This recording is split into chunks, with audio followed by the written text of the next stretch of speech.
네, 할렐루야. 여러분 반갑습니다. 여러분들 혹시 어릴 때부터 갖고 있는 트라우마가 있으십니까? 혹은 혼자서는 절대로 해결할 수 없는 문제들을 갖고 있으십니까? 아마 하나쯤은 다들 갖고 있으실 텐데 저는 쥐를 굉장히 무서워합니다. 그래서 가끔씩 이제 친구분들이 저한테 사진으로 쥐를 보여주거나 이제 릴스를 통해서 DM으로 저한테 쥐를 보내주곤 하는데, 그럴 때마다 저는 이제 깜짝 놀라면 소리를 지르기도 하고 이제 뒤로 도망쳐서 가기도 하고, 그렇게 쥐를 본 날이면은 그날 밤에 잠을 잘 자지 못해요. 온몸에 쥐가 기어다니는 기분을 느끼면서 약간 잠을 설치곤 합니다. 제가 이렇게 쥐를 무서워하는 이유가 어렸을 때 햄스터를 키웠는데 그때 그 친구들이 서로 잡아먹는 걸 봤어요. 그래서 그 뒤로는 이게 트라우마가 되어서 이 쥐를 보는 것을 굉장히 무서워하는 것 같습니다. 우리는 이렇게 남들이 잘 알지 못하는, 스스로 해결하지 못하는 그런 트라우마 또는 해결하지 못하는 문제들을 하나씩 가지고 살아갑니다. 이 트라우마를 이겨내기 위해서는 간단한 방법으로는 쉽게 해결되지가 않아요. 어떤 특별한 사건이나 경험을 가지고 살아갈 때, 그리고 경험을 통해서만 이런 트라우마를 이겨낼 수가 있는데, 이런 방법은 쉽지가 않을 수도 있습니다. 오히려 우리가 갖고 있는 트라우마를 더욱더 증폭시킬 수도 있고 더욱더 두려움을 키울 수도 있습니다.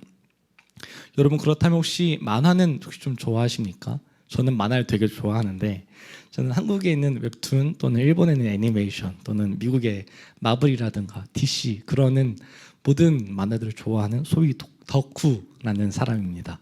저는 그 중에서도 액션 또는 판타지 만화를 되게 좋아하는데, 또 그 중에서도 굳이 좀 따지자면은 주인공이 점점 성장하면서 처음엔 약할지라도 점점 성장해 가면서 나중에는 되게 강해지는 그런 만화, 그리고 시작하자마자 이 주인공이 되게 강해가지고 뭐든지 다 해결해내는 그런 만화들을 굉장히 좋아합니다. 이런 만화들을 보다 보면 한 가지 등장하는 요소들이 있습니다. 우리가 흔히 아는 공포 장르에서는 이제 주인공 분들이 공포스러운 장소에 가거나 위험한 상황이 닥칠 때 같이 뭉쳐 다녀야 될 것 같은데 꼭 따로 떨어져서 이렇게 가잖아요.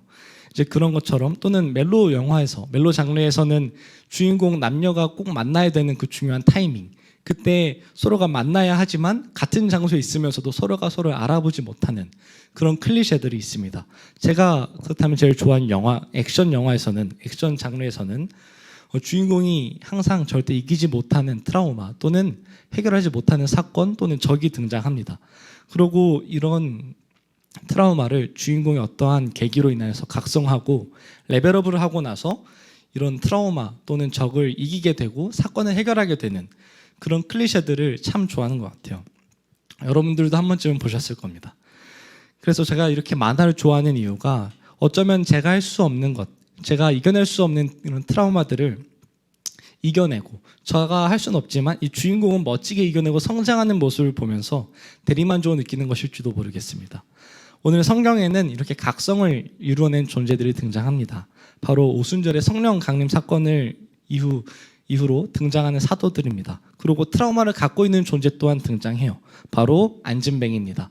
오늘 말씀을 잘 들으면서 이 극복하기 어려운 트라우마, 해결할 수 없는 문제를 가지고 이 문제들을 해결해내는 오늘의 본문의 말씀을 보면서 우리는 어떻게 살아가야 될지, 어떤 것을 지키면 살아가야 될지를 깨닫는 시간이 되면 좋을 것 같습니다. 네, 본론으로 들어가겠습니다. 먼저 성경을 볼 건데 1절부터 2절까지 읽겠습니다. 여러분 한 절, 저 한 절 읽도록 하겠습니다. 시작.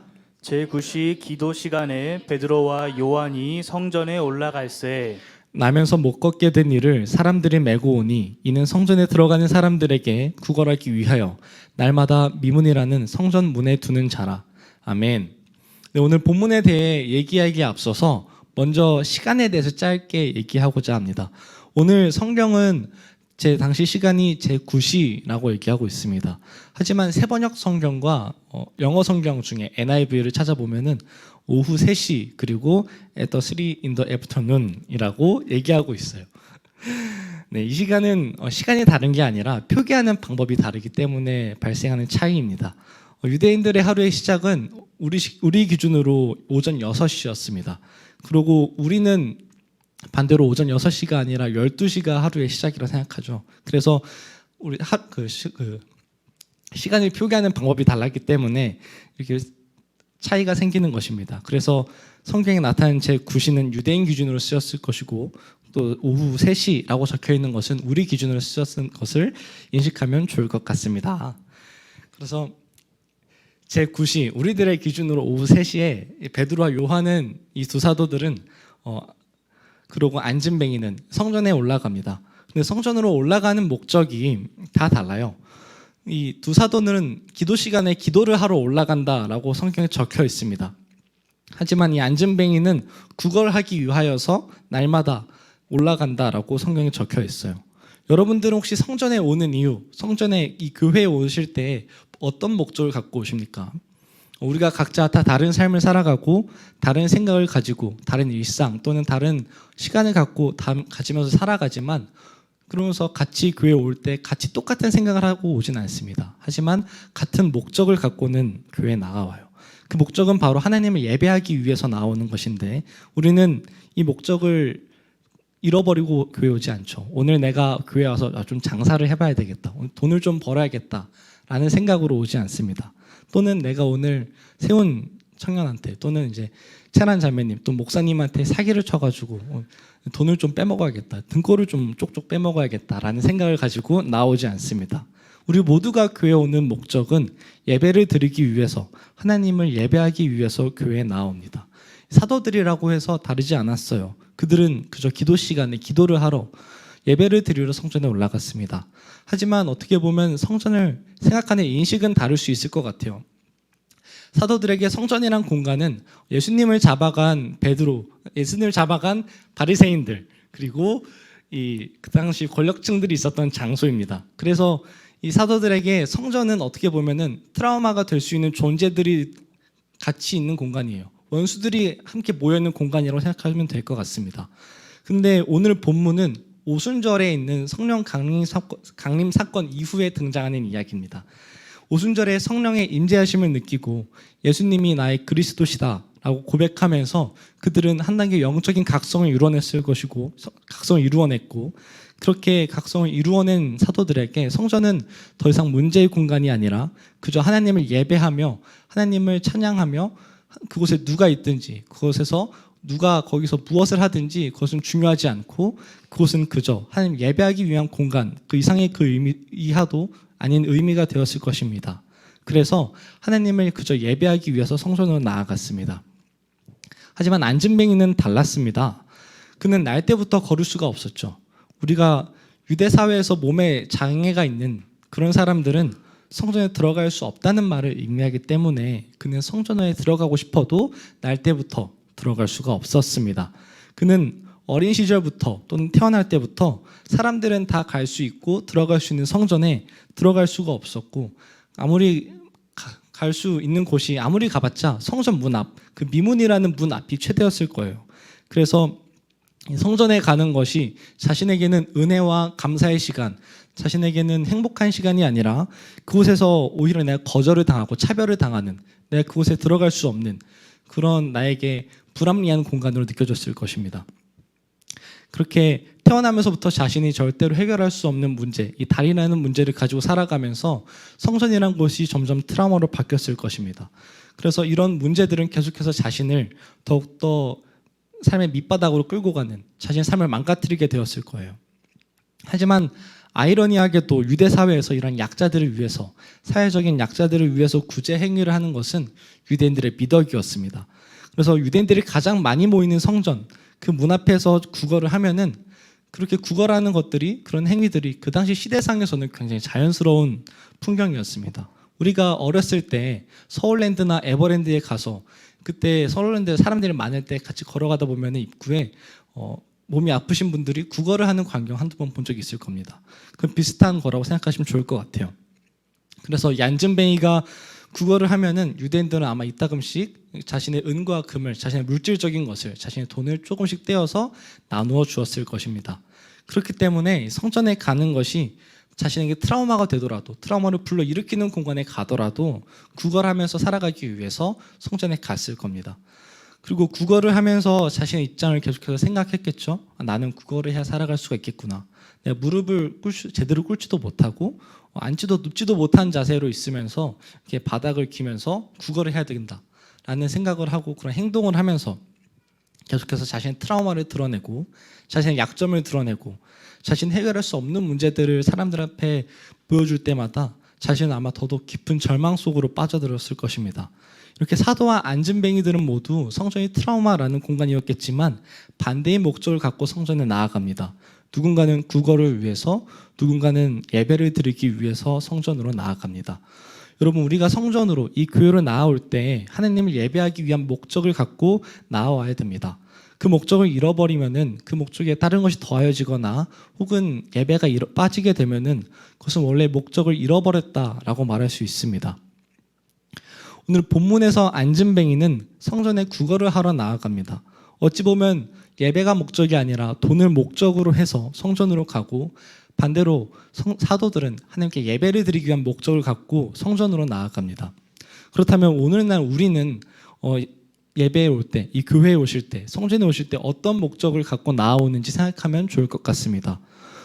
혹시 우리가 우리의 물질을 위해서, 우리 어떤 것을 위해서, 나의 삶 또는 내가 맡은 프로젝트, 내가 부족한 것, 나의 일, 내일 하루, 어떤 나의 일주일을 위해서 그것들을 위해 기도하기 위해서 예배드리기 위해서 교회 오시지는 않으신지요? 우리가 나를 위해서 예배를 드리는 목적을 갖고 교회에 온다면 그것이 과연 올바른 목적인가에 대해서 생각해 볼 필요가 있습니다. 만약 내가 하나님께 예배를 드린다고 하면서도 동시에 뭘 같이 생각하고 있다면 내가 하나님께 예배를 드린다라고 하면서 그 예배 뒤에 나를 위해서 나의 어떤 것을 위해서 예배를 드립니다 라는 목적이 있다면 그것은 과연 우리가 예배를 드리는 것일까요? 그거는 우리가 올바른 예배를 드리는 것이 아니라 어떻게 보면 우상적인 우상행위를 하는 것일 수도 있습니다. 하나님을 예배하는 것은 나를 위해 예배하는 것이 아니고 나를 위해서 어떤 것을 위해서 하나님께 예배를 드리는 것이 아닙니다. 그저 하나님을 예배하는 것은 그냥 하나님을 예배하는 거예요. 나의 삶을, 나의 시간을 쪼개어서 내가 사랑하는 하나님을 찬양하고 하나님을 기쁘시게 하는 것, 그것이 하나님을 예배하는 것입니다. 그래서 여러분들의 삶에 만약 내가 예배하는 것 외에 다른 것들을 같이 놓고 있다면 그것들을 끊어내시기를 소망합니다. 그래서 내가 하나님을 예배하면서 나의 유익을 위한 것 혹은 나의 어떤 것을 위한 것이 있다면 그것을 끊어내고 온전히 하나님께 집중하게 되는 그럼 우리 복음 안의 세교회 성도분들이 되기를 소망합니다. 이어지는 이야기는 3절부터 10절까지 성경을 더 읽으면서 나아가도록 하겠습니다. 여러분 한 절, 저 한 절 읽고 시작하겠습니다. 자, 시작. 그가 베드로와 요한이 성전에 들어가려 함을 보고 구걸하거늘 베드로가 요한과 더불어 주목하여 이르되 우리를 보라 하니 그가 그들에게서 무엇을 얻을까 하여 바라보거늘 베드로가 이르되 은과 금은 내게 없거니와 내게 있는 이것을 내게 주노니 나사렛 예수 그리스도의 이름으로 일어나 걸으라 하고 오른손을 잡아 일으키니 발과 발목이 곧 힘을 얻고 뛰어 서서 걸으며 그들과 함께 성전으로 들어가면서 걷기도 하고 뛰기도 하고 하나님을 찬송하니 모든 백성이 그 걷는 것과 하나님을 찬송함을 보고 그가 본래 성전 미문에 앉아 구걸하던 사람인 줄을 알고 그에게 일어난 일로 인하여 심히 놀랍게 여기며 놀라니라. 아멘. 내가 아까 얘기를 들은 것과 같이 유대 사회에서 이런 가난한 자, 약한 자를 위해서 돕는 이런 구제 활동은 유대인들의 미덕이었습니다. 오늘날이라고 이게 크게 다르지는 않아요. 오히려 이런 구제 활동이 더욱더 활동이 멈추지 않았고 더욱더 발전했습니다. 2000년 전보다 훨씬 더 활발히 일어나고 있죠. 크리스천들 중에서는 많은 구호단체를 설립하고 약한 자들을 도우면서 살아가는 분들이 많이 있습니다. 그리고 꼭 종교의 유무를 떠나서도 믿지 않는 사람들 또한 이렇게 사람들을 도우며 살아가는 것, 나누는 것, 이런 봉사활동을 하는 것이 모두가 박수쳐야 될 일이다. 모두가 칭찬해야 될 일이고 선한 일이다 라고 얘기하는 것은 우리가 모두가 알고 있는 사실입니다. 제가 고등학교 때 있었던 이야기인데 제가 금요일에 학교가 일찍 끝나게 돼서 이제 전도사님이랑 그때 당시 다녔던 교회 전도사님이랑 이제 점심 식사를 하러 갔습니다. 12시쯤에 교회에 도착했는데 교역자분들은 예배가 있어서 2층에서 예배를 드리고 있었고 저는 1층에서 이제 교역자분들을 기다리고 있었습니다. 1층에 사무실 앞에 앉아서 기다리고 있었는데 어떤 노숙자분이 들어오셔서 제게 말을 거셨습니다. 그래서 한 30분 정도를 한참 얘기를 했는데 이분이 얘기한 내용은 이랬어요. 미국에서 날씨를 조작할 무기를 만들고 있다. 이 날씨를 조작할 무기는 인공위성처럼 쏘아져 올라가는데 이 인공위성처럼 올라간 이 무기가 산성비를 만들어가지고 우리를 공격할 것이다. 그래서 미국이 전 세계를 지배할 것이다. 라는 내용이었습니다. 그래서 이야기를 한참 동안 하시면서 결국에 하는 말이 우리는 이걸 막아야 되지 않겠냐. 그러기 위해서 돈이 필요하다. 내게 돈을 좀 주지 않겠냐. 라는 말을 하셨습니다. 근데 제가 어렸을 때라 정말 돈이 없었고 한 30분 정도를 얘기를 들으면서 제가 거절을 하고 다시금 이 노숙자분은 다시 얘기를 하긴 그런 얘기가 계속해서 이어졌는데 예배가 끝났는지 교역자분들이 내려오시고 목사님이 이제 그 노숙자분을 보면서 어린애 데리고 무슨 얘기를 하는 거냐 하면서 혼내면서 이제 화를 내시고 노숙자분을 내쫓으셨습니다. 그러고서는 저한테 해주시는 말씀이 노숙자분 사실 우리 교회 많이 오신 분이다. 몇 번이고 오셨는데 우리도 몇 번이고 이제 씻어라 그러고 밥을 드셔라 하면서 구제 목적으로 헌금을 좀 나눠 드리고 돈을 좀 드렸는데 한 1주, 2주 좀 지나고 나서 다시금 오셔서 또 다른 이유로 구걸을 하셨다라고 말씀해 주셨습니다. 그래서 저는 그때 단순히 돈을 주는 것만이 이 사람을 이런 생활에서 구걸하는 생활에서 벗어나게 할 수는 없구나 라는 것을 깨닫게 됐습니다.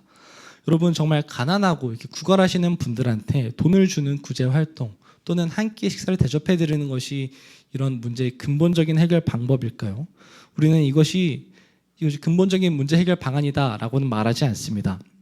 우리가 근본적인 문제 해결, 그분을 이렇게 벗어나게 하는 것에 대해서 얘기한다면 그분들을 일자리를 찾아드리고 사회적 안정화를 찾아드리고 심리적이고 경제적인 안정화를 이루어드리는 것이 우리 이 문제의 근본적인 해결 방안, 그리고 다시는 차가운 땅바닥에 엎드려서 구걸하지 않게 만들어드리는 것이 이 근본적인 문제 해결이다라고 얘기하고 할 수 있습니다.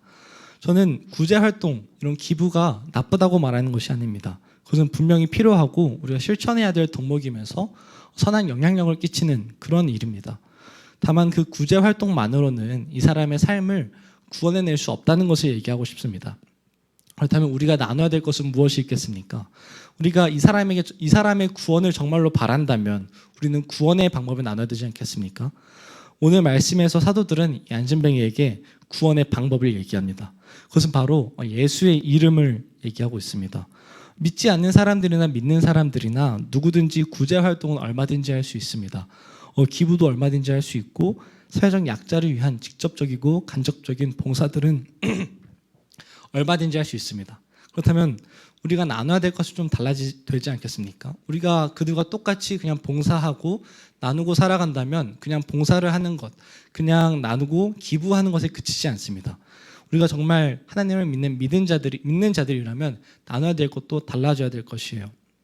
오늘 말씀은 그래서 사도들이 자신들이 구원을 받는 방법대로 구원의 방법을 나눕니다. 그래서 사도들은 자신이 트라우마였을 것인 이 성전을 예수님이 그리스도시다라는 사실을 고백하고 성령님의 임재하심을 통해서 극복하면서 성전에 나아왔습니다. 그리고 구걸하는 안진뱅이에게 은과 금을 나누는 것이 아니라 이 구제를 원하는 이 사람에게, 구걸을 원하는 사람에게 구제 활동을 하는 것이 아니라 구원을 선물해 줍니다. 그것이 바로 예수님의 이름을 나눠 주셨습니다. 예수님의 이름은 그런 강력한 힘이 있습니다. 이 이름을 믿는 우리들에게 예수님은 큰 힘을 주십니다. 그 힘은 이 사도들이 안진뱅이의 무릎을 낫게 한 것처럼 이 다리를 낫게 한 힘이 있고 불가능한 것을 해결할 수 있는 힘이 있습니다. 성전에 들어갈 수 없던, 자격이 없던 안진뱅이가 성전에 들어갈 수 있는 자격이 생긴 것도, 걸을 수 없었던 사람이 걸을 수 있었던 것도, 성전에 들어올 목적이 달랐던 안진뱅이가 성전에 들어가서 하나님을 찬송했던 것도 예수님의 이름을 믿음으로써, 예수님의 이름으로 말미암아 일어난 일입니다. 우리가 예수님의 이름을 믿는다는 것은 그냥 믿는 게 아니죠. 우리가 예수님의 이름을 믿는다는 것은 우리의 삶이 이전과는 다른 삶으로 나아가는 그 예수님을, 우리가 이전과는 다른 삶으로 바뀌는 그 삶을 인도하시는 예수님을 믿는 것입니다. 오늘 우리가 찬양의 가사처럼 우리가 영원한 이 길을 걸어갈 때 하나님을 믿는 고백이, 하나님께 고백하는 이 믿음의 고백이 그저 내가 말만으로 하는 고백이 아니라 내 삶을 거는, 내 삶의 모든 것을 걸고 하나님을 찬양하겠다는 그런 믿음의 고백, 나를 구원하신 예수님을 내가 정말 사랑한다는 그런 사랑의 고백이 되기를 소망합니다. 말씀의 결론을 좀 맺으려고 합니다. 오늘 말씀은 오순절에 있는 성령 강림 사건 이후로 사도들이 등장하는 첫 사역입니다. 12사도들이 다 등장하진 않지만 베드로와 요한 이 두 사도가 등장합니다. 이런 사도들은 영적인 각성, 레벨업 이후에 자신의 트라우마가 될 수도 있는 공간인 성전에 가서 해결할 수 없는 문제들을 해결하고 성전이 트라우마였을 사람에게 이 트라우마를 해결해 주면서 하나님의 영광을 드러냅니다. 오늘 말씀을 보면서 저는 좀 많은 생각을 했습니다. 왜 첫 사역에 이 사도들이 등장하고 사도들이 일하는 공식적인 첫 사역에 왜 하필 성전으로 올라가는 얘기를 적고 있을까? 왜 하필 안진뱅이가 들어가서 왜 하나님은 이런 성전에 들어가는 내용, 별 볼일 없는 내용, 예수님께서 많이 하셨던 내용을 또 다시 적고 있을까? 라는 생각을 참 많이 했습니다. 제가 고민 끝에 내린 결론은 이렇습니다. 하나님은 이 사건을 통해서 안진뱅이가 이 무릎 낳고 안진뱅이가 걸을 수 있었던 이 사건을 통해서 우리 교회가 나아가야 할 방향, 그리고 구원을 얻은 자, 구원받은 자들이 갖춰야 될 태도에 대해서 얘기를 하셨다라고 생각했습니다. 예수님이 자격 없는 우리에게 찾아오셨듯이 사도들이 그 자격이 없는 안진뱅이에게 했듯이 우리 교회는 자격이 없는 사람들에게 찾아가서 예수님의 이름을 나누어야 됩니다. 그리고 그 이름을 통해 구원을 받았다면, 우리가 그 이름을 통해 구원을 받은 자라면 이제 안진뱅이 생활을 벗어나고 성전, 곧 구원으로 들어가서 하나님을 기뻐하고 찬송하는 것에 대해서 이제 얘기해라. 그리고 하나님 것에 대해서 얘기하셨다라는 결론을 내렸습니다. 실제로 이 안진뱅이는 이어지는 이야기 통해서 베드로와 요한이 이 병고침을 받은 것 때문에 신문을 받을 때 그 앞에 나가서 본인이 병고침 받았음을 직접 증거하면서 이전과는 다른, 구걸하던 삶과는 다른 삶을 살아가게 됩니다. 그래서 결국 이 안진뱅이의 다리는 예수님이 고쳐주셨지만 그 다리를 가지고 성전에 들어가서 하나님을 찬양한 것은 안진뱅이가 선택한 일입니다. 그렇다면 우리는 어떻겠습니까? 우리는 구원을 받았음에도 아직도 안진뱅이 것처럼 아직도 성전 앞에서 구걸하는 삶을 살아가고 계십니까? 아니면 성전 안에 들어와서 하나님을 찬송하고 계십니까? 그것도 아니라면 이도저도 아닌 것처럼 안진뱅이의 삶에서 벗어났으나 성전 안으로는 들어오지 않고 그 문 앞에서 서성이면서 구원받은 사람들을 지켜보고 계십니까? 우리가 예수님의 이름을 믿는다고 고백하는 그리스도인들이라면 안진뱅이가 했던 것처럼, 선택했던 것처럼 우리도 우리의 삶을 선택해야 됩니다. 우리가 이전과는 다르게 매일매일 하나님을 증거하면서 거룩한 삶을 향해 달려갈 사람이 될 것인지, 또는 안진뱅이와는 반대로 구원을 받았으나 내 삶에 예수님이 없는 삶처럼 이전과 같은 삶을 살아갈 것인지 우리는 선택해야 됩니다. 저는 우리가 거룩한 삶을 선택하길 소망합니다. 구원받은 거룩한 성도의 모습으로 살아가길 소망합니다. 하루하루가 바쁠지라도, 그 하루가 정신이 없을지라도 그 안에서 하나님을 증거하는 삶, 내 삶이 어려운 상황에 놓여 있더라도 하나님을 기쁘게 찬양할 수 있는 삶, 그리고 내 삶 가운데 하나님을 내 삶으로 드러내는 삶, 그런 삶을 살아가기를 소망합니다. 그래서 구원의 이름인 예수님의 이름을 내가 진정으로 믿고 따르면서 구원받은 성도의 삶을 살아가기를, 그런 복음 안의 세교의 성도분들 되기를 소망합니다. 기도합시다.